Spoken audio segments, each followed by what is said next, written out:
Bismillahirrahmanirrahim. Assalamualaikum warahmatullahi wabarakatuh.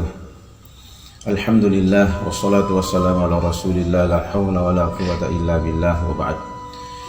Saudaraku yang dirahmati Allah, Ramadan tahun ini kita jalani berbeda dengan Ramadan tahun-tahun sebelumnya karena kita berada di tengah pandemi COVID-19.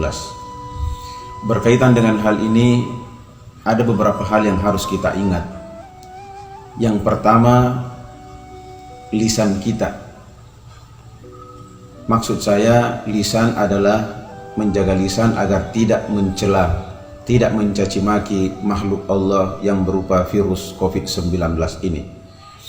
Karena banyak hadis, bahkan ayat yang melarang kita untuk mencela makhluk Allah. Di antaranya, misalnya kita baca dalam hadis, la tasubur rih, janganlah kalian mencela angin. Angin ini makhluk Allah, tidak boleh kita celah. Allah yang mengatur. Makhluk Allah itu pasti ada dua sisi di dalamnya, ada sisi baik, ada sisi buruknya. Maka mintalah kepada Allah sisi baiknya dan mohon perlindungan kepada Allah dari sisi buruknya. Berkaitan dengan COVID-19, Rasulullah SAW telah mengajarkan kepada kita doa-doa perlindungan. Maka pilihlah dari berbagai macam doa tersebut untuk kita amalkan agar kita dijauhkan oleh Allah dari COVID-19 ini. Misalnya bacaan Bismillahilladzi la yadurru ma'asmihi syai'un fil ardi wala fis sama' wa huwas samiul alim. Dibaca 3 kali waktu pagi, 3 kali waktu sore, itu sudah cukup menjadi jaminan Allah menjauhkan kita dari berbagai macam hal-hal yang tidak menyenangkan bagi kita. Atau misalnya kita mengamalkan surah At-Taubah ayat terakhir, Hasbiyallahu la ilaha illa huwa alaihi tawakkaltu wa huwa rabbul arsyil azim. 7 kali di waktu pagi, 7 kali di waktu sore.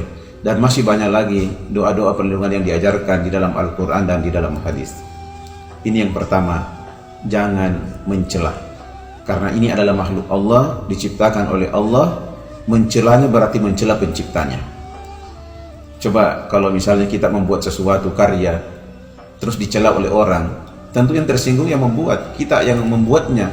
Demikian pula dengan makhluk Allah, ketika kita mencelanya, yang tersinggung adalah penciptanya. Satu. Yang kedua, sikap batin kita, hati kita. Luruskan keyakinan kita.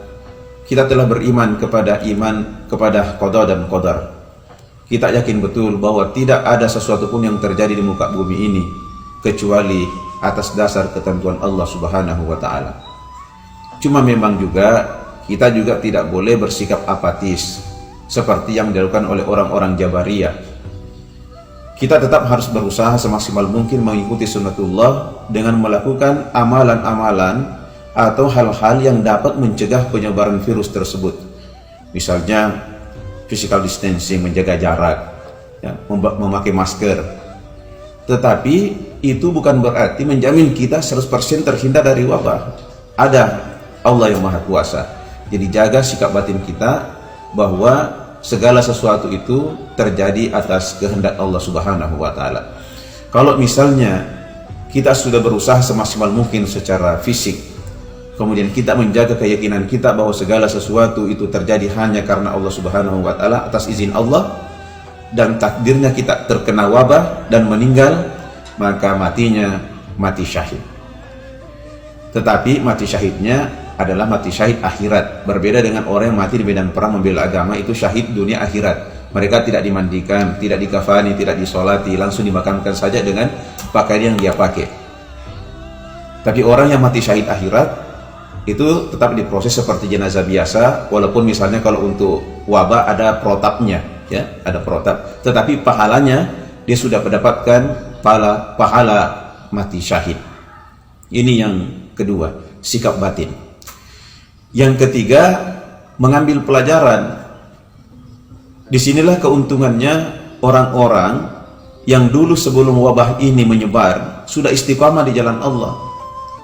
Kenapa saya katakan keuntungan? Karena walaupun dia misalnya tidak sholat di masjid, dia tidak bisa lagi melakukan amalan-amalan yang seperti dulu ketika dia bebas sebelum ada wabah, tetapi pahala itu tetap diterima, karena itulah yang menjadi kebiasaannya sebelum wabah ini terjadi. Dalam hadis Nabi SAW disebutkan, "Idza maridal abdu aw safara kutiba lahu mithlu ma kana ya'malu muqiman sahihan."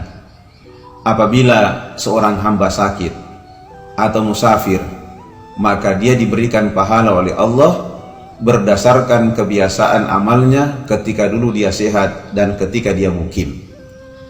Saudaraku yang dirahmati Allah, kita tidak tahu kapan kita jatuh sakit dan kapan kita safar atau terhalang oleh sesuatu di luar kehendak kita. Tetapi kalau kita sudah terbiasa dengan amalan-amalan yang baik, maka ketika kita terhalang tidak mampu melakukan lagi kebaikan itu, maka Allah berikan pahala berdasarkan amalan yang menjadi kebiasaan kita. Misalnya sholat berjamaah di masjid, 5 waktu kita di sana. Sekarang tidak bisa lagi. Walaupun kita sholat di rumah, saudaraku, pahalanya tetap diberikan sama dengan pahala sholat berjamaah di masjid, karena itulah menjadi kebiasaan kita. Oleh karena itu, disinilah pentingnya kita membuat kebiasaan-kebiasaan yang baik, karena ada juga hadis Nabi yang menjelaskan bahwa seseorang akan menemui ajalnya berdasarkan kebiasaan ketika dulu dia masih hidup. Semoga bermanfaat. Wallahul muwaffiq ila aqwamit thoriq. Wassalamualaikum warahmatullahi wabarakatuh.